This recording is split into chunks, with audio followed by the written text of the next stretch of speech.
온 인류는 코로나19로 인해서 어둠의 골짜기를 지나고 있습니다. 그 암흑이 더 깊어질 수도 있습니다. 정부에서는 지난 금요일 6시를 기해서 교회의 방역 수칙을 더욱 강화했습니다. 그동안 우리 교회는 잘 대비하고 있고 우리 성도들도 잘 따라주고 있습니다. 우리 교회 성도들의 사회생활과 또 신앙생활이 위축되지 않기를 소망합니다. 정부의 시책에 따라서 이번 주부터 찬양대를 두 팀으로 나누어서 예배 사역을 감당할 것입니다. 함께 모여서 찬송을 연습하기 어려운 상황이기 때문에 영광 찬송은 찬송이 아니라 특송으로 영광을 돌립니다. 해보지 않은 일입니다. 불편하다고 생각되신 분들도 있고 생각이 다른 분들도 있을 것입니다. 또 순서대로 돌아가면서 성가대원, 찬양대원들이 모두 특송을 하셔야지만 되는데 부담이 되시는 분들도 있을 것입니다. 그러나 내가 빠지면 모두 어려워집니다. 그런 마음으로 찬양대에서 함께 해주시기를 바랍니다. 우리는 하나님께 최고의 예배를 드릴 것입니다. 완전한 예배를 매일매일 드릴 수 없는 상황이라고 하더라도 우리는 최선을 다해서 최고의 예배를 하나님께 드릴 것입니다. 사회든 교회든 코로나19에 잘 대처는 해야 됩니다. 그러나 흔들리지 않아야 합니다. 요즘 어려운 상황 가운데서 어느 교회 성도가 인터넷에 댓글을 하나 달았습니다. 제가 그것을 여러분에게 소개해 드리려고 합니다. 이렇게 되어 있습니다. 같은 그리스도인으로서 교회여, 지금은 예배 드릴 때가 아닙니다. 예배보다 주변 사람과 인애가 더 중요하다고 말씀하신 예수님처럼 주변 사람들에게 원망의 소리를 들으면 사탄이 하는 짓입니다. 예배는 이 순위예요. 주변 사람들에게 원망 들으면 그것은 100% 예수님 말씀을 거역하는 겁니다. 절대 기독교적이 아니에요. 저도 유튜브 온라인 예배로 대체하고 있어요. 여러분, 어쩌면 이 시대에 말할 수 있는 것처럼 느껴질 수 있습니다. 그러나 이 성도는 중대한 오류에 빠져 있습니다. 자신이 인터넷에 글을 올림으로 자기 의사를 표현함으로 말미암아서 하나님의 영광을 가리웠습니다. 왜냐하면 몇 가지 오류가 있습니다. 첫째, 같은 그리스도인으로서 교회여, 지금은 예배 드릴 때가 아닙니다 라고 말했습니다. 이것은 하나님의 뜻을 자기의 생각으로 대체하는 오류입니다. 하나님은 신령과 진정으로 예배할 때가 오나니 이때라고 말씀하셨습니다. 아멘입니까? 그때는 유대교가 있었을 때입니다. 대제사장들과 이 어마어마한 유대교의 그런 제사가 진행되어지고 있었을 때입니다. 그때 하나님께 온 다른 예배를 드린다라고 하는 것, 얼마나 위험한 일입니까? 지금은 예배 드릴 때가 아닙니다 라고 하는 것은 전혀 성경적이지 않습니다. 하나님의 뜻은 예배를 드리는 것입니다. 우리는 어떻게 예배를 드릴 것인가 라고 고민을 해야지, 예배 드릴 때가 아니라고 하는 것은 하나님의 뜻을 자기의 생각대로 대체하는 오류입니다. 두 번째, 예배보다 주변 사람과 인애가 더 중요하다고 말씀하신 예수님처럼 주변 사람들에게 원망의 소리를 들으면 사탄이 하는 짓입니다. 이것은 자기식 성경 해석의 오류입니다. 예수님은 예배보다 주변 사람과의 인애가 더 중요하다고 말씀하신 적이 없습니다. 구약 성경에 보면 순종이 제사보다 낫다라고 하는 그런 말씀이 있습니다.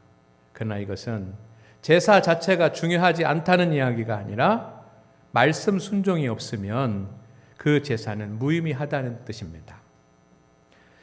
주님께서 말씀하셨습니다.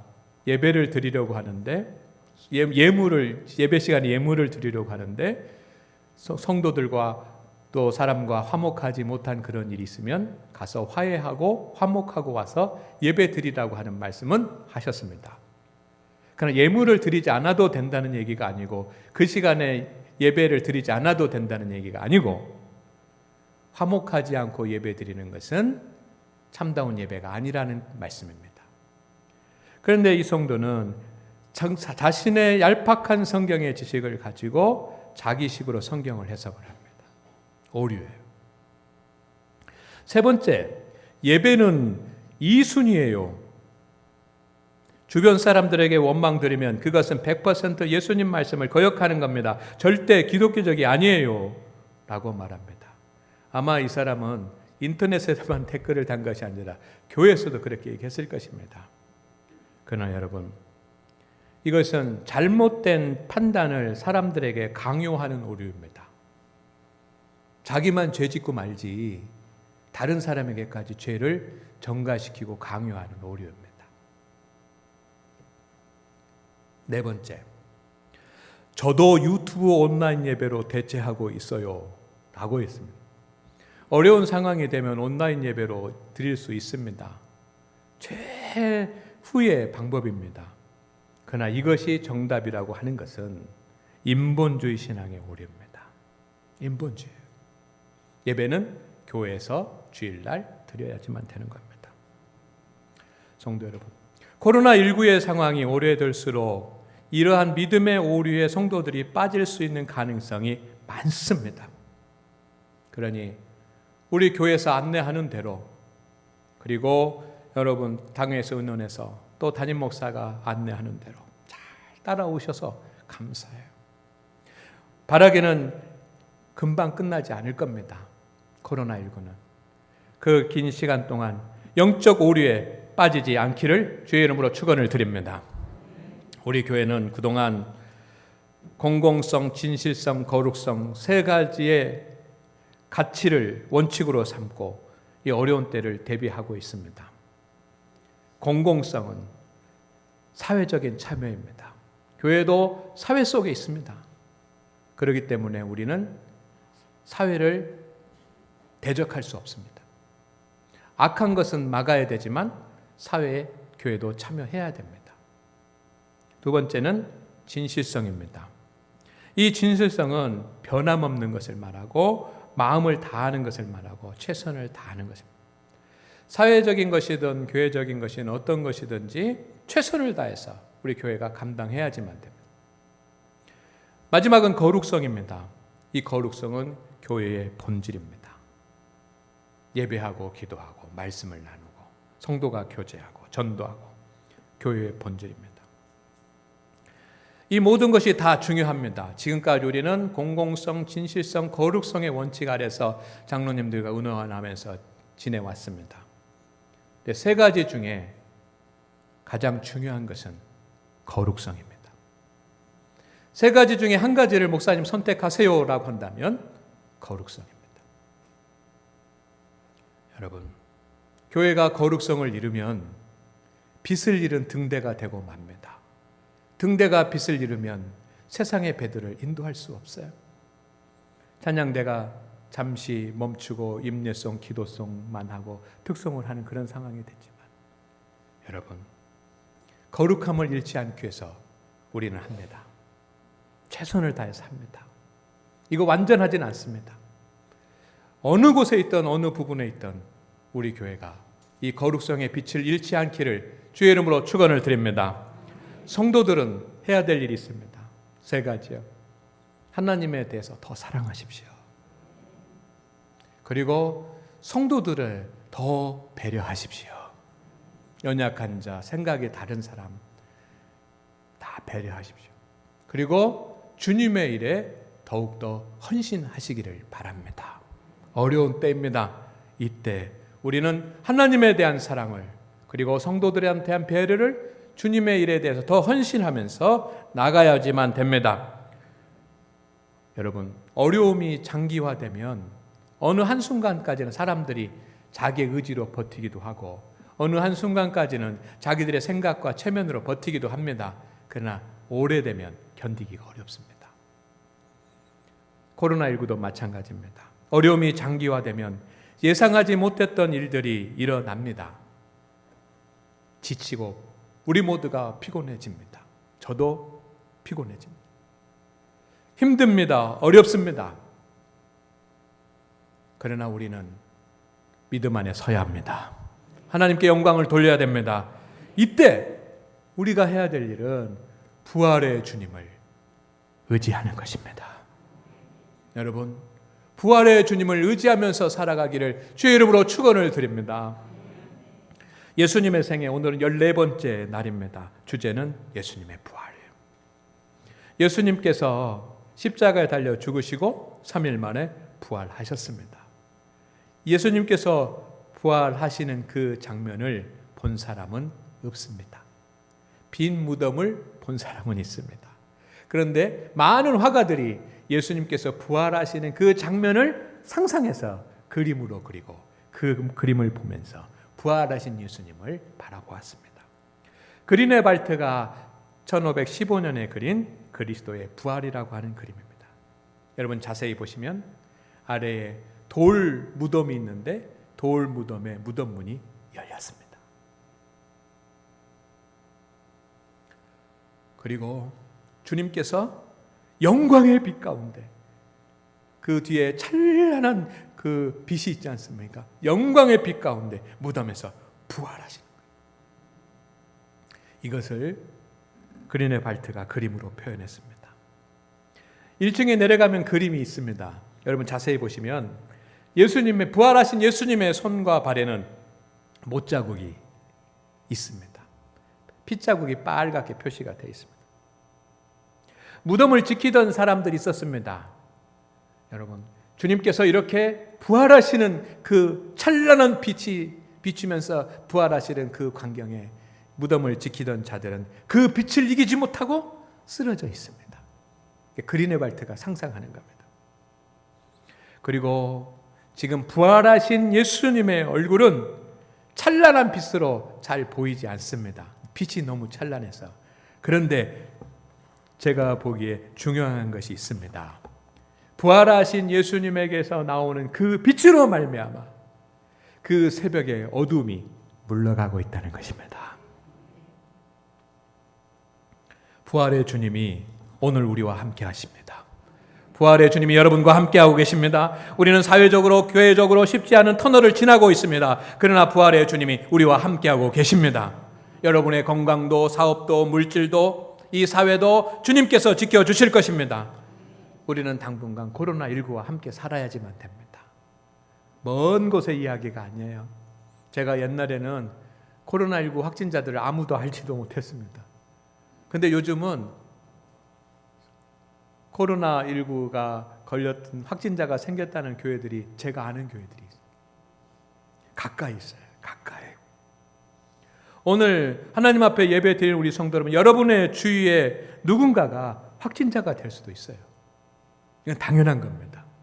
그렇게 돼요. 그러면 많은 어려움이 올 겁니다. 혼란도 오고 어려움도 올 것입니다. 그러나 성도 여러분, 어느 곳에 우리 성도들이 있든지 주님께서 다시 살리실 것입니다.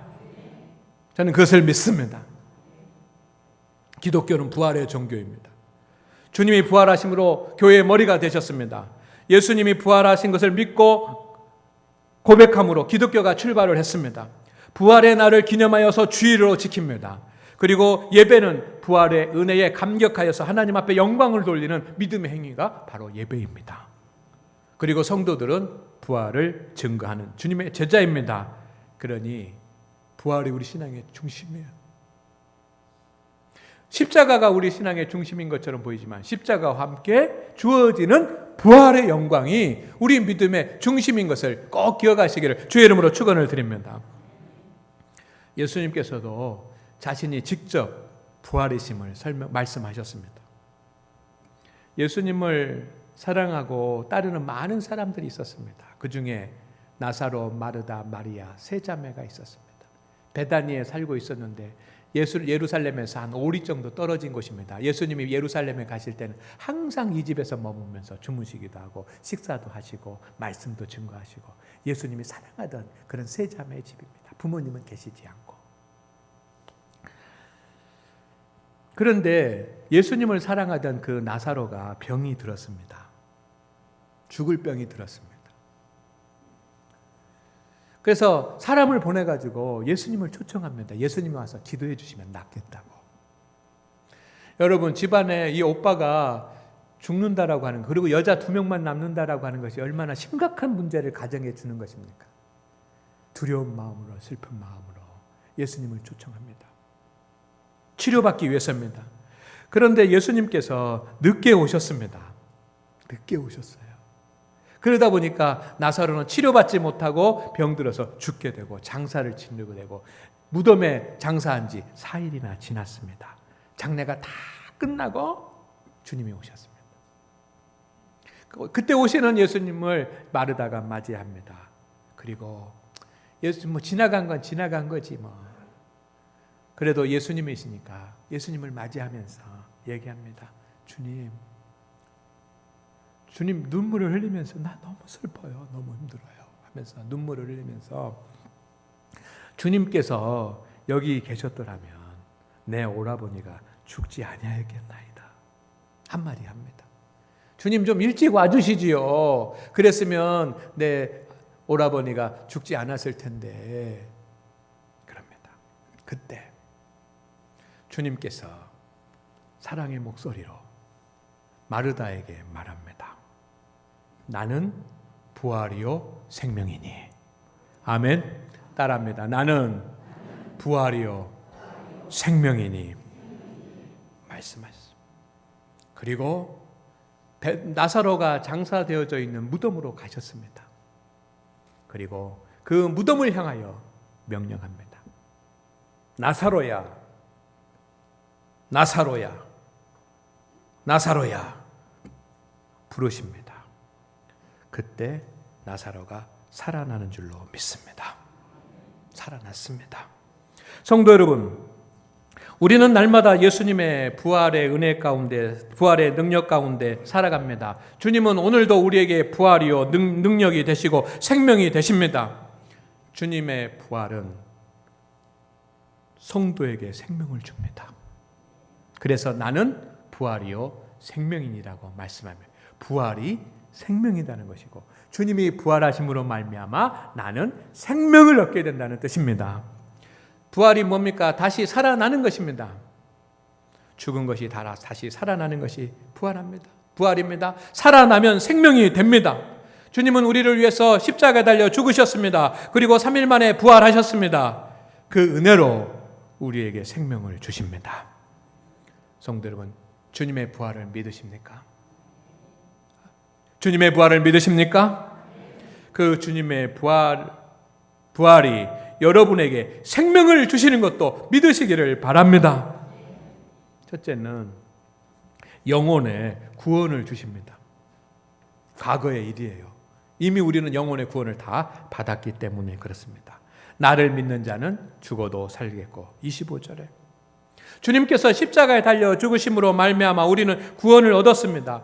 우리는 우리의 죄 때문에 죽어야지만 되는 존재였습니다. 아무리 똑똑하고 잘생기고 부유하다고 할지라도 죄 때문에 우리는 죽어야지만 되는 존재였습니다. 그러나 예수님께서 십자가에 달려 죽으심으로 말미암아 우리를 살려주셨습니다.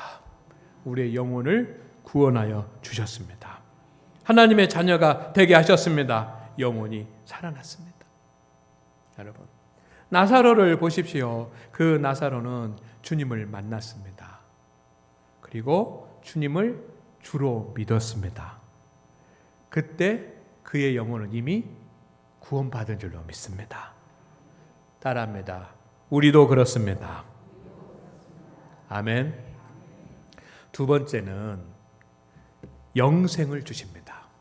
이것은 미래의 일입니다. 예수님께서 십자가에 달려 죽으시고 부활하셨기 때문에 우리는 영생을 얻습니다. 나를 믿는 자는 영원히 죽지 아니하리니. 믿습니까? 아멘입니까? 예수님을 믿는 우리는 주님과 같이 부활의 존재가 됩니다.